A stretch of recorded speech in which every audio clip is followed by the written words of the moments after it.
Hello, everyone. First question, have any one of you been to nuclear power plant before? Please raise your hand. Okay, not so many. So now, during the presentation, you will have an opportunity to compare and explore our power plants. And in the background is our cooling towers from power plant Mochose. And we'll go through this power plant as well as the AI, which is applicable for them. My name is Kertys. I'm head of data science at Slovenské elektrárne, and I'm here with my colleague, Maros Buban, our solution architect. So let's get to our company.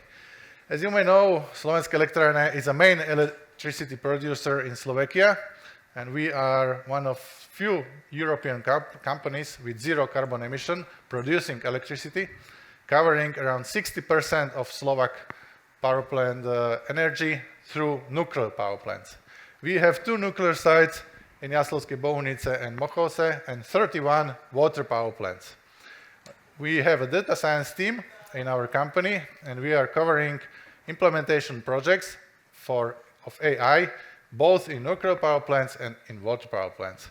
For this today, we choose few topics to see in nuclear sites.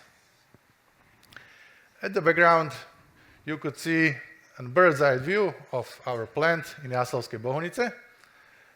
There are the cooling towers, and on the left side, there's the turbine hall and the reactor hall. And basically, on every possible site, if nuclear power plant, there's some possibility to use AI without impact to safety. The use cases we are presenting today are 3 of those.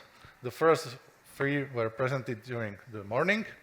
Now we will present use case about optimization of internal consumption, usage of large language model chat on internal data, and blowdown loss, which is for optimizing the water treatment.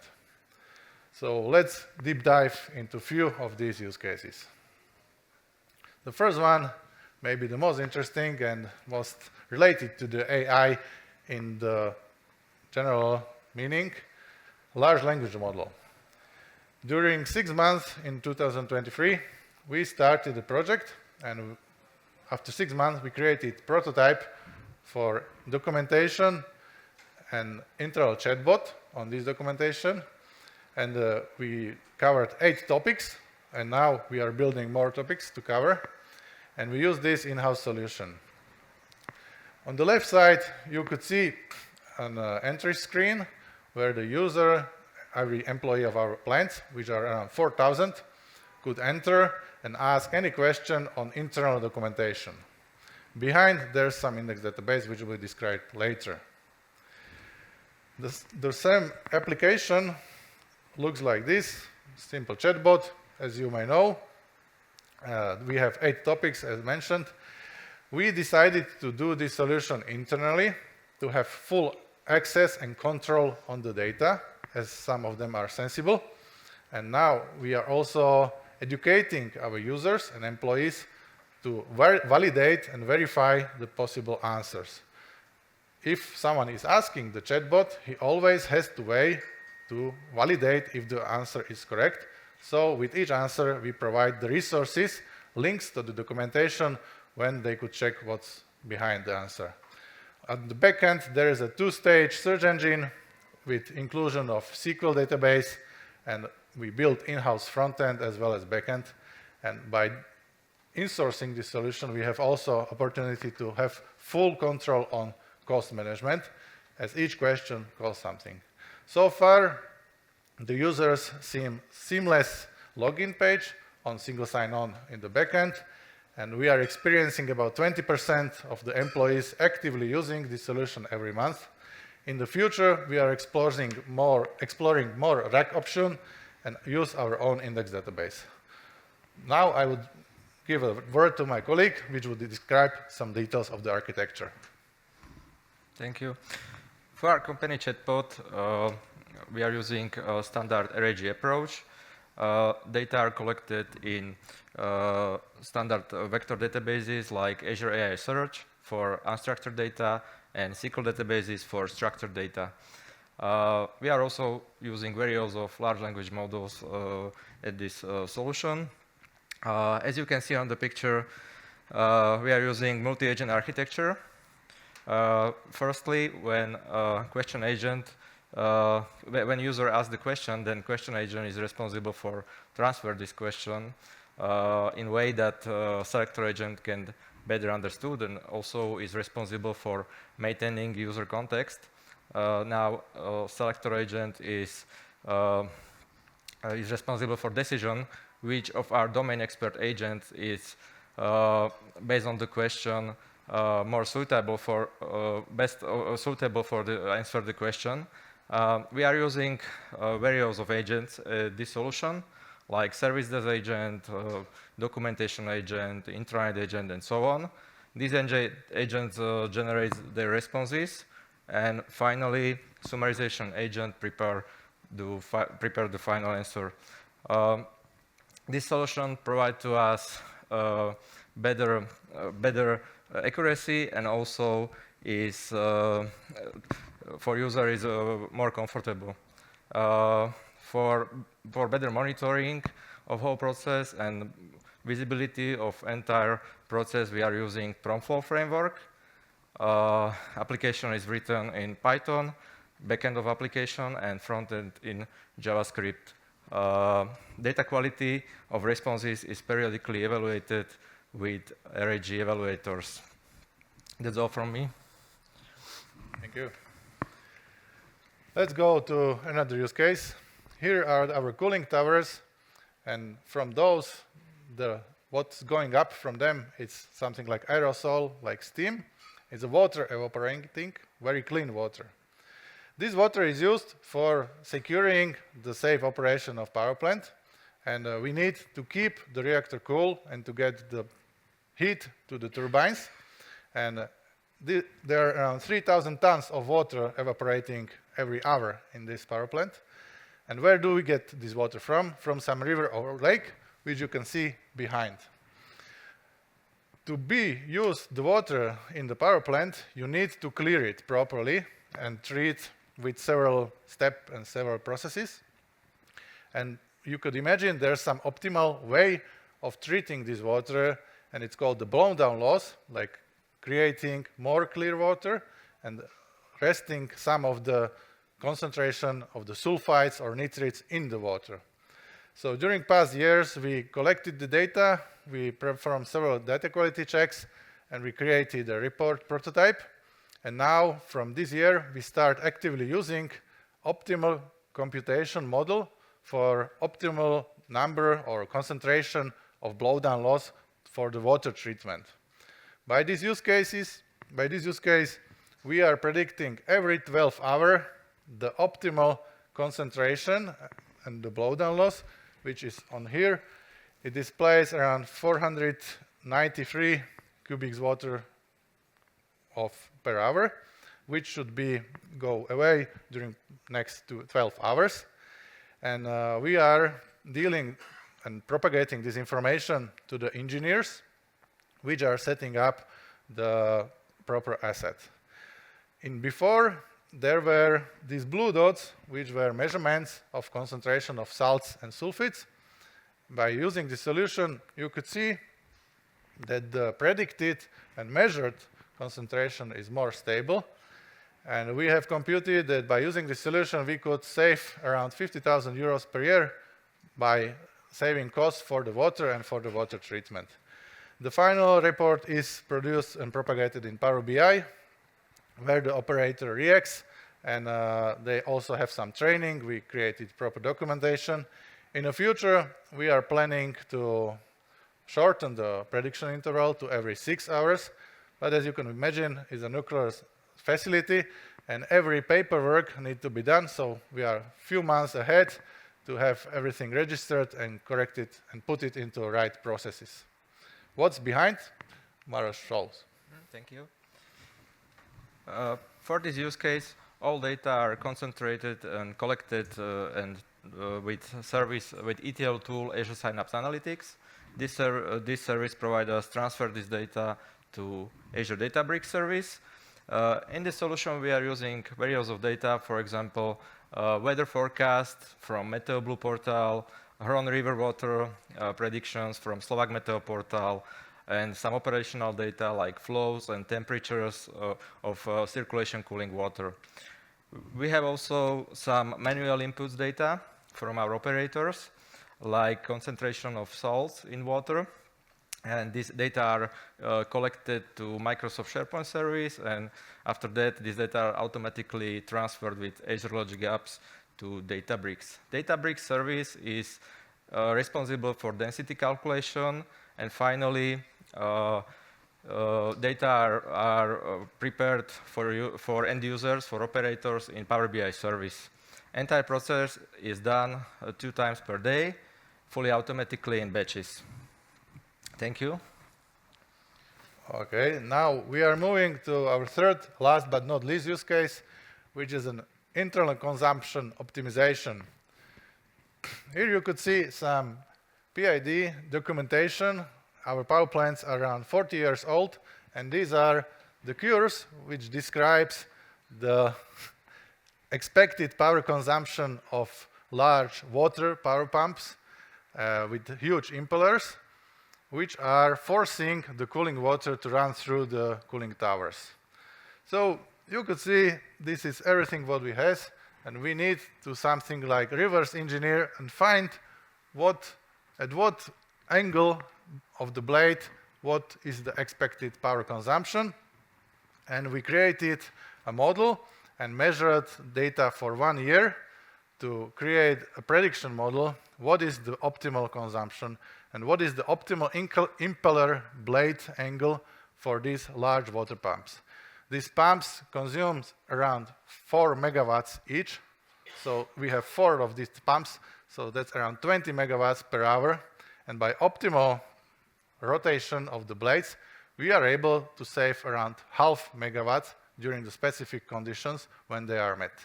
On the graph below, you could see some surface plot, which was a very good tool to explain for the engineers, for the nuclear engineers who knows what's behind, what is the mathematics we are doing. On the right side, on the blue one, is setting number 1, red is setting number 2, and the higher it is, the higher power output of the power plant is, and there is some optimal curve. Final solution consists on an automatic hourly run process, which is displayed in Power BI solution with the suggested value of pressure which should be done by the impeller. This is 250 kilopascals. It represents the angle of around 8 degrees of the water pump. Here above is the temperature of the wet bulb, also the predicted temperature, and we are also considering the hysteresis of the cooling water, and there's some lag between the weather changes and the output when it appears on the turbine. So the solution works that if there is not optimal condition, an SMS trigger is run, and the operators got SMS notification, please check if the current impeller blade is at optimal angle. We are doing an efficiency. We are not going out of the prescribed ranges for this power plant. So this is a use case without safety impact, because we are always moving only in the specific range of the accepted angles. So it just makes money. We have calculated that during this year, this use case come around 400,000 euros, and we are expecting to be used for other power plant as well, as this is only for one power plant. Thank you. In this case, all data are also collected with ETL tool Azure Synapse Analytics. It's our main integration platform for many use cases. In this case, we use operational data from BigQDB water pump. It's huge water pump for terrestrial circulation cooling water, and also weather forecast from Meteo Blue portal. Databricks service, in this case, is responsible for whole transformation process and calculation, we are using Delta Life Table service, which provides to us better monitoring of entire process of transformation and also data quality check with notifications. In this case, we are also using various of stages in data transformation process. We are using standard medallion architecture from Databricks, bronze, silver, gold, where bronze data are raw data, silver data are cleaned data, and gold are data prepared for final analysis. Finally, the Power BI report is provided to end users, and in Power BI service, there is a trigger for conditional alarm trigger defined for notifications, and when alarm is triggered, the email notifications are sent to end users and also to our local SMS gateway, which transfer these email notifications to SMS notifications for mobile phones. And it's all for me. Okay, thank you. So with this, I would conclude our presentation that the AI is possible to use in operating nuclear power plants for maintenance, for improving sales, and for optimization models. We are looking forward for next use cases. We are experimenting with the chatbots. But to remember that for every of these use cases, you need to involve the end users from the beginning and try to communicate the whole process with graph and to be understandable, and then the people will not be afraid of using even AI in nuclear power plants. Thank you for your attention and looking for your questions.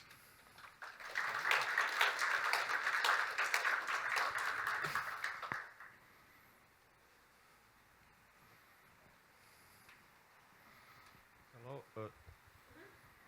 Thank you for your presentation. It's really interesting.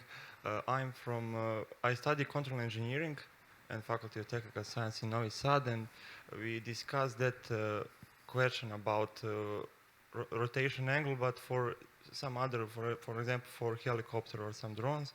And I'm interested about, do you consider for that angle of the rotation to make mathematical model of the turbine and then find in that way?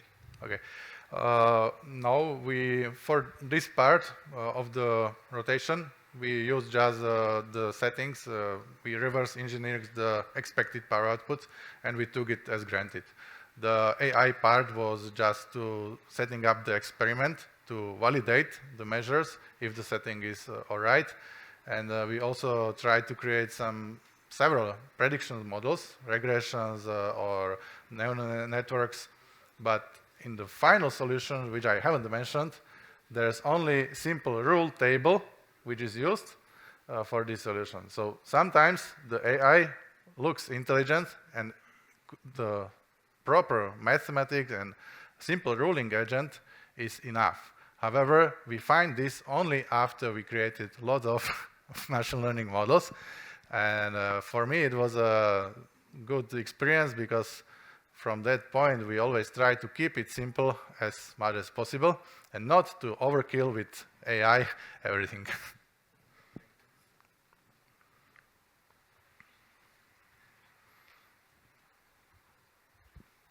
I have a question about the first use case, and you said that you are evaluating each answer that chatbot gives, and do you use it somehow to increase the accuracy of the chatbot? How do you utilize this data? So far, we are not using this information. We just evaluated. We have experimented with re-ranking and those kind of things. And we have part of the development was that we have several pair question used from the engineers, nuclear engineers, and they validate if the answer was correct or not. And then we experiment a lot with the prompts as well. But we are still updating this solution. Maros? Yes, but as we said only that we periodically evaluated this. So not every answer in real time, but periodically we look at this. We use some frameworks like reges and so on, and based on the results, we tried to tuning this solution with better prompts, changing models and so on, changing temperatures and so on. And I would mention that for each topic which we have covered, there are 8 of them now, there are specific people who validated the proper use of the chatbot, and we also implemented e-learning system for the employees how to use the chatbot, and we are planning to do something like prompt history or the best questionings, and we also had a lot big discussion with GDPR department as what to ask and what not ask, what we could collect about the users and what we could not collect.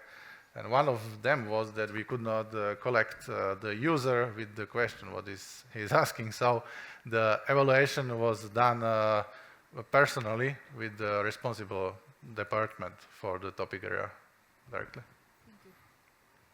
Thank you. Okay, thank you for your attention and have a good day.